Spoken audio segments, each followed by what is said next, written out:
Hey, salut à toutes et à tous, c'est Sacha de la chaîne Sacha Filmmaker, j'espère que vous allez bien.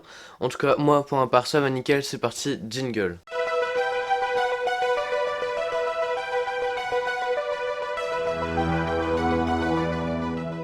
Donc dans cette vidéo, je vais vous parler de ma collection de caméras et d'appareils photo. Donc j'ai des caméras Super 8, une caméra VHS et des appareils photo argentiques. C'est parti.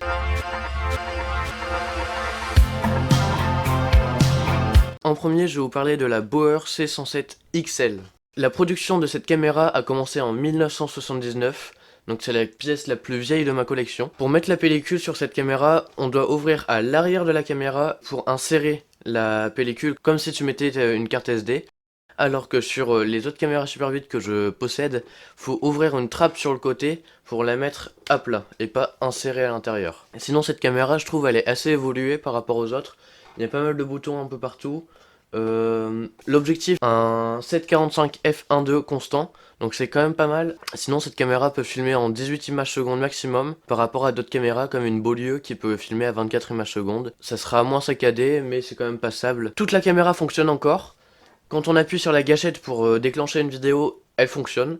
On entend les moteurs, quand on regarde dans le viseur, il y a même l'ouverture automatique. En 1979, c'est quand même pas mal d'avoir une ouverture automatique sur une caméra comme ça.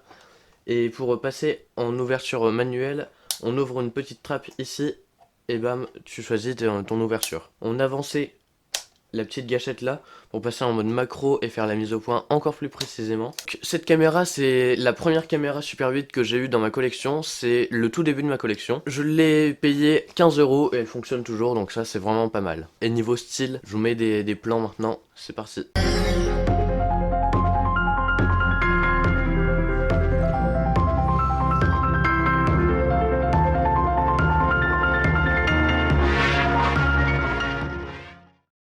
Maintenant je vais vous parler de la GAF 65, aussi une caméra Super 8.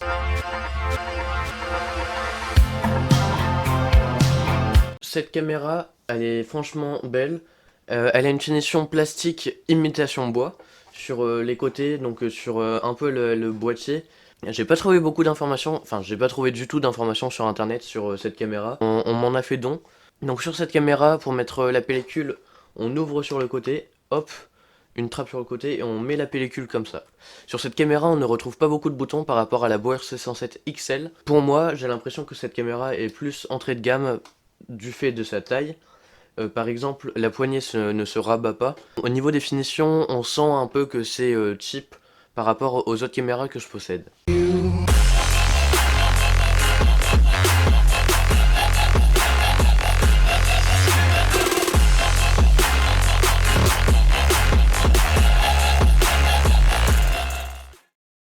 Maintenant, je vais vous parler de la Aminex TL800, une autre caméra Super 8, c'est parti.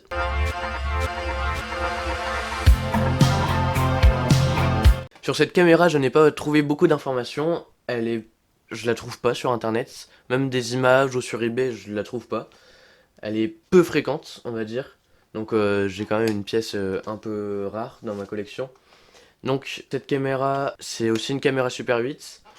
Elle a des boutons, mais il n'y a pas d'indication dessus par rapport à la Bauer C107 XL. Là par exemple, il y a un bouton sur l'avant, tu sais pas à quoi ça sert.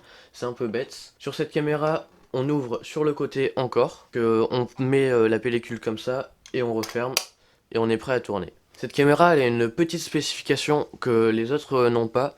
En dessous du bouton pour déclencher, on a un petit loquet. Tu peux loquer pour éviter que ça déclenche, ou une fois que tu as déclenché, tu lock, comme ça la caméra elle tourne en continu. Comme je vous le dis, j'ai pas eu trop d'informations, donc je sais pas combien d'images par seconde elle tourne. C'est un peu dommage, mais franchement elle est belle, elle est sobre. Cette caméra fonctionne encore. On m'a fait un cadeau pour mon anniversaire. Elle vient de Berlin en tout cas. Je vous laisse des plans de cette caméra tout de suite.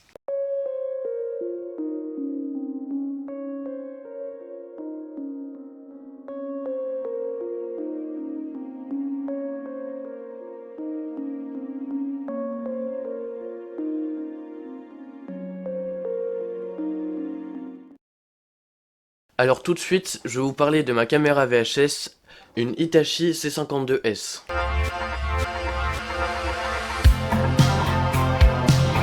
Cette caméra, c'est une caméra VHS-C, donc la différence entre une caméra VHS et une caméra VHS-C, ça c'est une cassette VHS-C, et ça c'est une cassette VHS. C'est des cassettes beaucoup plus petites qui peuvent rentrer dans un corps du coup plus petit, parce que les caméras VHS normales, c'est souvent des caméras épaules du style les caméras que tu vois à la télé, vraiment grosses que tu mets sur l'épaule. J'ai acheté cette caméra pour faire mes vidéos de skate à la base. Cette caméra ne fonctionne pas. Ça c'est pas grave parce que je l'ai payé que 15 € sur le bon coin. J'ai fait mes petites recherches et en fait c'est le capteur qui a fondu. Je l'ai payé 15 € la caméra, mais à la base la caméra coûtait 2119 €. Donc je vais vous laisser quelques images de cette caméra. C'est parti.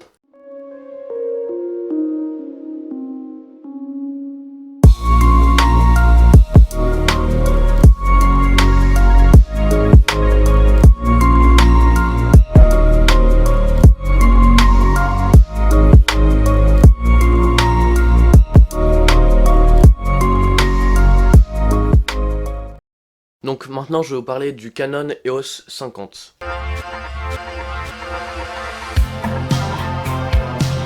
C'est un appareil photo argentique à pellicule 35 mm, donc des pellicules de ce type. J'ai fait une petite photo sur Instagram de ça. Un appareil photo milieu de gamme, franchement il est beau, il fonctionne encore. Il a commencé à être produit en 1995. C'est un appareil photo un peu moderne quand même parce qu'il a un autofocus avec 3 collimateurs, donc pour ceux qui s'y connaissent pas, 3 collimateurs c'est, enfin un collimateur c'est les points d'autofocus. Et maintenant sur les caméras, il y en a une cinquantaine. Mais pour un truc de 1995, 3 collimateurs dans un appareil photo argentique en autofocus, c'est pas mal. Il y a aussi un flash débrayable, donc qui sort. Il a aussi une rafale à 2,5 images secondes. Donc cet appareil photo, je l'ai payé 5 €. Et à sa sortie, j'ai regardé un équivalent en francs. À sa sortie, il coûtait environ dans les 500 €. Il a pas mal d'options, je vous mets 2-3 plans tout de suite.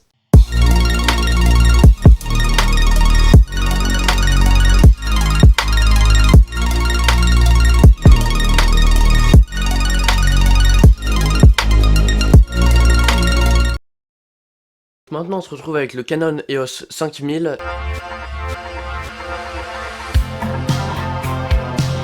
Donc l'appareil photo, la même série. Tout à l'heure c'était le Canon EOS 50, maintenant c'est le 5000. Bas de gamme EOS 5000. Entre les deux, EOS 500.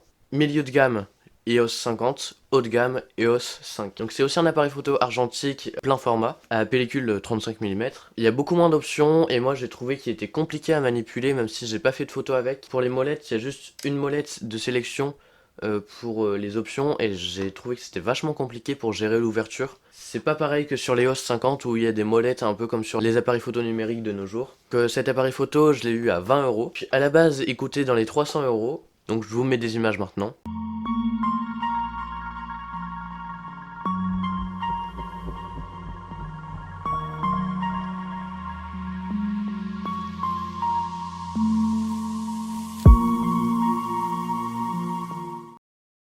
Maintenant on passe au Zenith 11 avec son objectif de kit, le Helios 44-2.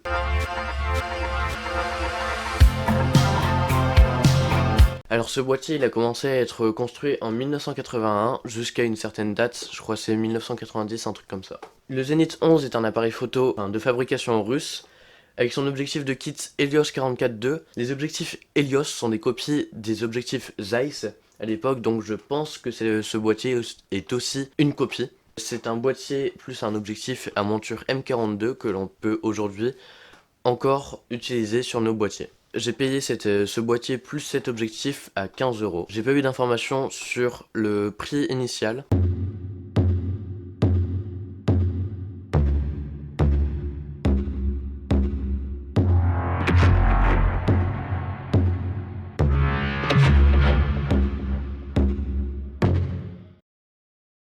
Donc maintenant je vais vous parler de mon objectif cinéma, le Sombertio 20-100 mm f2.1.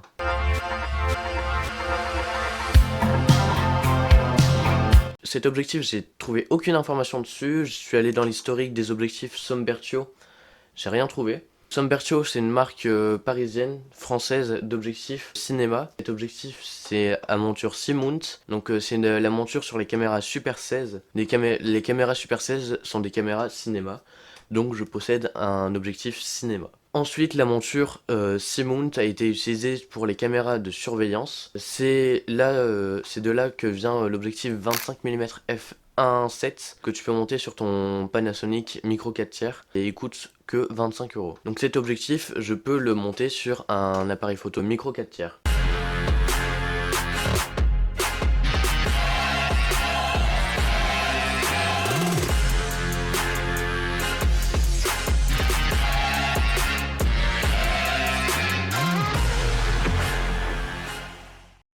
Donc la vidéo touche à sa fin, j'espère qu'elle t'aura plu. Dis-moi si le décor derrière, tu préfères ça à celui d'avant. On se retrouve dans un mois, c'était Sacha Filmmaker.